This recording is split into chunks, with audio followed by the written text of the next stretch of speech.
Olá pessoas, sejam bem-vindos a mais um videocast aqui do meu canal de tecnologia. E para o primeiro vídeo do quadro Vamos Conversar, eu já trago de cara uma pergunta. O armazenamento físico está com os dias contados? Essa pergunta começou a surgir depois que a tecnologia computação em nuvem, que eu vou falar neste vídeo também, começou a ganhar cada vez mais força. E vocês conseguem perceber isso porque muitas companhias não estão focando mais em espaços maiores de armazenamento, armazenamento físico no caso. Elas fornecem um armazenamento interno confortável para o seu uso e caso você queira maior espaço físico ou memória flash, você tem que usar periféricos como HDs, micro SD, cartão de memória e afins. E isso eu acho que é uma tendência porque a computação em nuvem, uma pauta que eu vou trazer para esse vídeo também, está cada vez maior. E isso está inclinando cada vez mais para o fim do armazenamento físico, não somente do que vem dentro dos equipamentos, mas o que nós utilizamos por fora como alternativa para ampliar a memória interna dos nossos dispositivos. Mas antes de começar a destrinchar mais a minha opinião,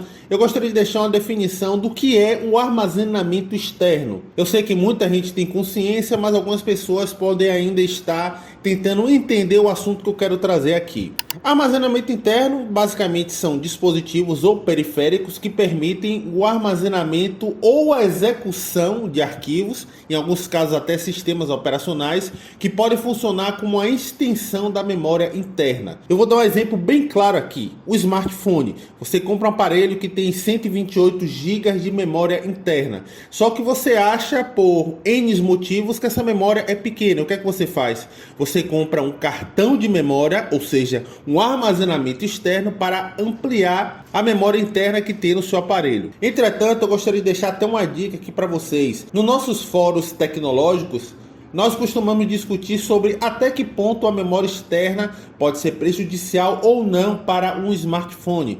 Afinal de contas, você tem ali um periférico físico. E se ele vier a dar defeito, o que é que vai acontecer com seus arquivos? Tanto que atualmente não, né? De uns anos para cá, o sistema operacional Android só deixa com que você armazene fotos e vídeos, mídias de uma forma geral no cartão de memória. Se você quiser, instalar aplicativos dentro do cartão, você não vai conseguir. E como segundo ponto da definição de armazenamento externo, atualmente a maioria das pessoas estão utilizando as memórias externas, que no caso é o cartão SD, o HD externo, o pendrive, como backup e não mais como extensão da sua própria memória. Eu já deixei de utilizar armazenamento externo ou memória física para salvar minhas informações, meus documentos pessoais e profissionais há muito tempo.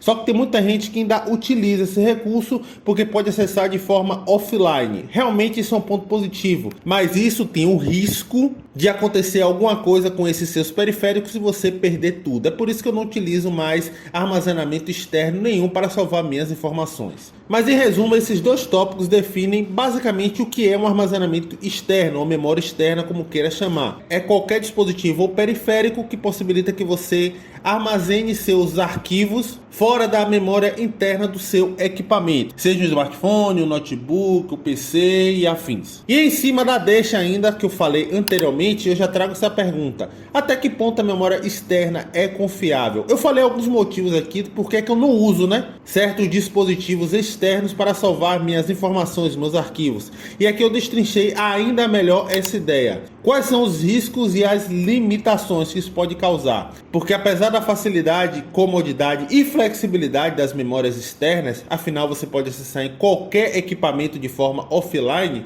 sempre haverá riscos a esses periféricos, consequentemente aos seus arquivos pessoais e profissionais. Ah, Wilton, mas eu guardo muito bem os meus dispositivos, minha memória externa, meu pendrive, meu HD. Beleza, mesmo assim ainda ocorrem alguns riscos que você não pode descartar. Eu até trouxe uns aqui para vocês. Exemplos de riscos. Primeiro, que o arquivo que está dentro do seu HD, do seu pendrive, da sua memória externa, no caso o micro SD, podem corromper ou danificar por N motivos. Afinal, qualquer dispositivo físico, memória externa, tem uma duração, um tempo de vida útil. E isso pode fazer com que em algum momento seus arquivos sejam perdidos. E isso não é nada interessante, Segundo ponto é perda ou roubo do periférico. Eu atendi um cliente uma vez que ele tinha por baixo umas 40 mil fotos no cartão de memória do seu smartphone. Mas eu conversei, se o telefone for roubado, se eu perder esse telefone vai perder todas as suas fotos. Ele simplesmente olhou para mim e disse: eu sou muito seguro, eu nunca perco minhas informações. Esse é um dos riscos que ele está disposto a aceitar, porque ele não quer usar nuvem. Terceiro ponto é a limitação na utilização, porque os seus arquivos estão presos somente em um único local e você sempre vai precisar levar ele de um lugar para outro para poder ter acesso aos seus arquivos, aos seus conteúdos que está dentro do seu pendrive, do seu HD, do seu cartão de memória, enfim. Quarto exemplo, que você sempre vai ter a dependência de equipamentos de terceiros para compartilhar ou ter acesso aos seus arquivos. Eu vou dar um exemplo disso. Vamos supor que você tem documentos em PDFs importantes dentro do seu pendrive ou do seu HD externo. Se você precisar acessar esses arquivos em algum local e não tiver PC nem notebook, como é que você vai fazer? Ou seja, você sempre vai precisar de um equipamento terceiro para ter acesso a esses conteúdos. Esses são apenas 4 exemplos que eu trouxe aqui para vocês. Tem muitos outros. Se vocês pensarem na limitação e nos riscos que a memória externa pode causar para você, com certeza daria facilmente aí mais uns 8 tópicos. E em cima de tudo isso que eu acabei de falar é que chegamos ao principal assunto desse vídeo: computação em nuvem. Você já ouviu falar? E como é que funciona ele na prática? A computação em nuvem é uma tecnologia que permite acesso remoto a programas ou softwares, arquivos, sejam eles documentos, músicas, jogos, fotos, vídeos. Podemos até considerar um pouco serviço de streaming como a computação em nuvem e serviços no meio da internet sem necessidade de comprar, ter e manter data centers, periféricos e servidores físicos. Ou seja, hoje em dia você pode ter toda a sua vida sem precisar ter 3, 4, 5 computadores dentro de uma empresa salvando as suas informações, ou sem precisar ter um servidor gigante armazenando todos os seus arquivos. Hoje em dia, que na verdade não é tão hoje assim, né? Já existe há um tempo, você pode salvar toda a sua vida pessoal ou profissional em servidores virtuais e ter acesso em qualquer lugar do mundo. Inclusive, para sintetizar ainda mais tudo isso que eu falei, eu trouxe um videozinho aqui do Estadão, onde ele fala de forma lúdica e prática quais vantagens que tem de você ter um armazenamento em nuvem, tanto para a sua empresa como para o uso pessoal.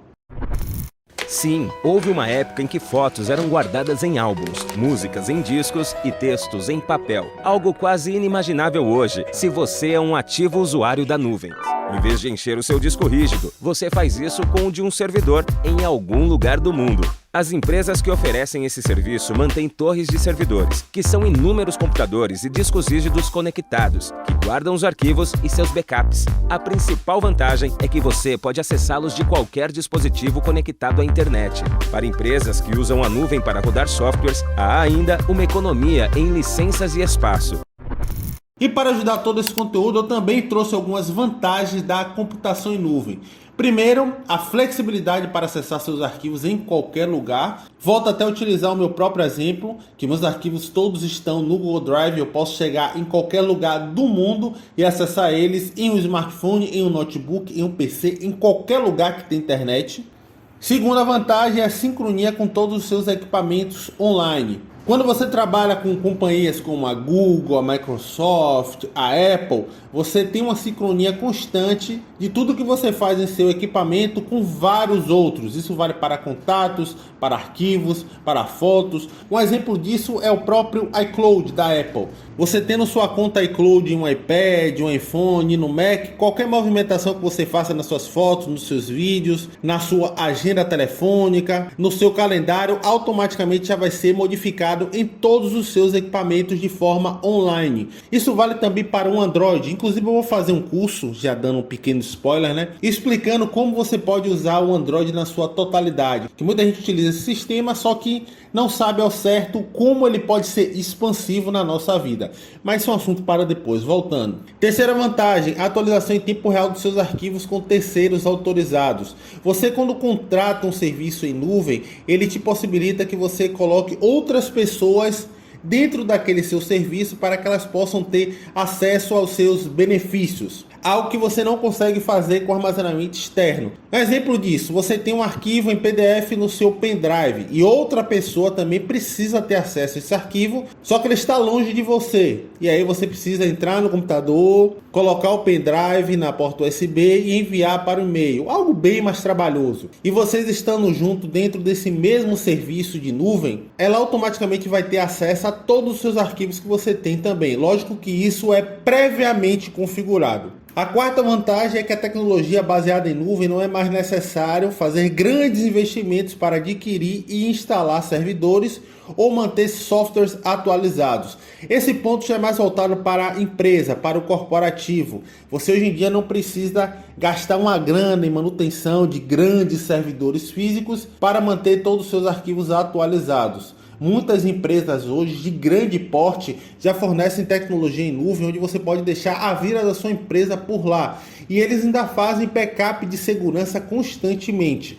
Wilton, mas se invadir essa empresa, vou perder todas as minhas informações? Caso aconteça algum erro no servidor central onde fica guardado suas informações, sempre haverá um backup. Fora que o custo disso é muito, mas muito menor. Tanto que eu coloquei aqui, não é mais necessário fazer grandes investimentos. Se você for contratar um data center ou grandes servidores, vocês vão gastar uma grana para adquirir os equipamentos e ainda terá a taxa de manutenção constante, seja de firmware, seja de sistema de backup, enfim, que você precisa fazer. Na nuvem tudo isso é automatizado. Quinta vantagem é que não há risco de perdas devido a fatores externos. O que seria fatores externos? Roubo, furto, ou sei lá, você tomou uma chuva e molhou seu pendrive, você perdeu todos os seus arquivos.